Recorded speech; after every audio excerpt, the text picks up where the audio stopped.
Good day y'all guys! Tara samahan ninyo akong gumawa ng calamansi juice. So meron ako ditong bottle, dito ko ilalagay yung juice para mailagay ko siya sa ref kung may matitira. So bumili lang pala ako dito ng calamansi worth 100 pesos lang siya. Pero at the end of the video, actually onti lang siya. So dadagdagan ko pa yan.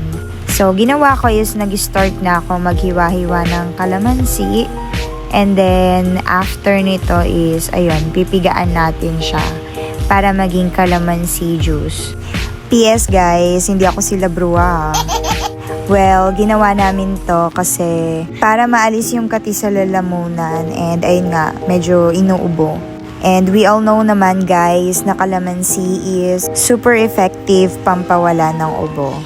And aside from that, very high in vitamin C. Kaya bala ko rin talagang mag-stock neto sa ref. Para every time na gusto namin mag-calamansi juice is meron nang naka-ready. So, ayan, ginagawa ko is pinipiga ko na siya since nakalimutan ko yung lemon squeezer. So, ayan, tapos na. And isasalin ko na siya dito sa bottle.